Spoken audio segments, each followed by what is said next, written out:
नमस्कार बंधुरा आज के आमी कई माछेर तेल कई रान्ना करे आपनादेर संगे शेयर करब। तो रेसिपिटा देखुन प्रथम थेके शेष पर्यन्त देखबेन, खूबई सुस्वादु एकटी रेसिपि। कयेकटा कई माछ नियेछि, माछगुलो भालो करे धुए नियेछि। एबार एर मध्ये काश्मीर रेड चिली पाउडार, हलुद और लवण परिमाण मतो दिलाम।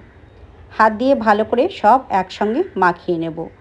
खूबই সোজা পদ্ধতিতে একদম ঘরোয়া পদ্ধতিতে তৈরি করে দেখাও বন্ধুরা, খুবই সুস্বাদু একটি রেসিপি। এখানে একটা বাটিতে হাফ জিরে গুঁড়ো, হাফ ধনে গুঁড়ো, হাফ চামচ হলুদ আর একটু কাশ্মীরি রেড চিলি পাউডার জল দিয়ে ভিজিয়ে রাখলাম। টমেটো, আদা, রসুন, পেঁয়াজ আমি মিক্সার গ্রাইন্ডারে পেস্ট করে রেখেছি। এর মধ্যে সর্ষের তেলটা আমি গরম করতে দিয়েছিলাম। তেলটা ভালো করে গরম করে নিয়ে একটা একটা করে মাছ আমি ভেজে নিচ্ছি। কই মাছ ভাজার সময় কিন্তু অনেক সময় ফুটে আসে, তাই তেলের মধ্যে একটু লবণ হলুদ দিলে মাছটা কিন্তু কম ফোটে। তো আমি তেলের মধ্যে একটু লবণ হলুদ দিয়েছিলাম। তো দেখুন মাছটা ভাজার সময় কিন্তু ফুটছে না। তো একে একে মাছগুলো আমি খুব বেশি কড়া করে কিন্তু ভাজবো না, ওই মিডিয়াম করে একে একে মাছগুলো ভেজে তুলে রাখছি। এই কই মাছের তেল কই রেসিপিটা কিন্তু গরম গরম ভাত দিয়ে অসাধারণ লাগে বন্ধুরা। আমি যেভাবে তৈরি করছি আপনাদের সঙ্গে সেটাই শেয়ার করছি। আপনারা আমার পদ্ধতিতে একবার তৈরি করে দেখতে পারেন। এখানে একটা তেজপাতা, কালো জিরে আর গোটা গরম মশলা ফোড়ন দিলাম। ফোড়নটা যখন ভাজা হয়ে যাবে, ওই আদা, টমেটো আর ওই যে রসুন, ওই পেস্টটা, পেঁয়াজ একসঙ্গে দিয়ে ভালো করে কষিয়ে নিচ্ছি। একটু কাঁচা মশলাটা কষিয়ে নিয়ে ওই গুলিয়ে রাখা মশলাটা দিলাম। তো একটু সময় নিয়ে গ্যাসের ফ্লেম লো করে মশলাটা কিন্তু আমি ভালো করে কষিয়ে নেব। তো দেখুন মশলা থেকে কিন্তু আমার তেল ছেড়ে গেছে, কাঁচা মশলা কিন্তু আমার কষানো হয়ে গেছে। এতে পরিমাণ মতো লবণ আর হাফ চামচ চিনি দিলাম স্বাদের ব্যালেন্সটা অ্যাডজাস্ট করার জন্য, আর কয়েকটা কাঁচা লঙ্কা দিলাম ঝালের জন্য। আর এদিকে পাশের ওভেনে আমি গরম জল বসিয়ে দিয়েছিলাম ওই এক বাটি মতো। তো জলটা দিয়ে ঝোলটা একটু ভালো করে ফুটিয়ে নিচ্ছি। আর খুব বেশি ঝোল কিন্তু রাখবো না, এটা বেশ মাখো মাখো টাইপের হবে রেসিপিটা, তাই বেশি জল কিন্তু আমি এখানে দিইনি।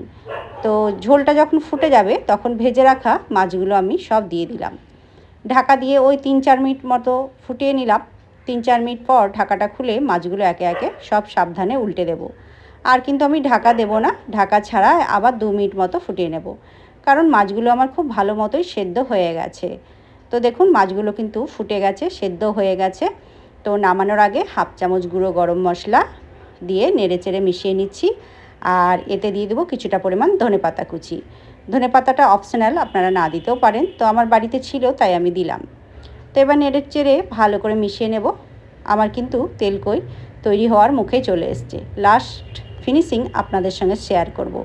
লাস্টে আর একটা জিনিস দেবো, তেল কই যেহেতু একটু তেল তেল ভাব তো থাকবে তাই না, তাই ওই 1 চামচ মতো কাঁচা সর্ষের তেল দিলাম। তেলটা দিয়ে ঢাকা দিয়ে আমি রেখে দেব, সঙ্গে সঙ্গে কিন্তু আমি অন্য জায়গায় তুলে নেব না। তো ওই গরম কড়াইয়ের মধ্যেই ঢাকা দিয়ে ওই 5 মিনিট রেখেছিলাম। 5 মিনিট পর ঢাকাটা খুলে নিয়ে অন্য পাত্রে কিন্তু আমি একে একে সব মাছগুলোই তুলে নেব। আজকে আমার তেল কইয়ের রেসিপি কিন্তু তৈরি হয়ে গেছে বন্ধুরা। কেমন লাগলো আজকে তেল কইয়ের রেসিপিটা অবশ্যই কমেন্ট বক্সে লিখে জানাবেন।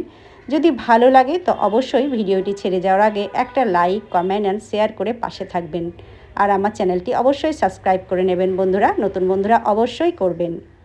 তো দেখুন তেল কই কিন্তু রেডি হয়ে গেছে।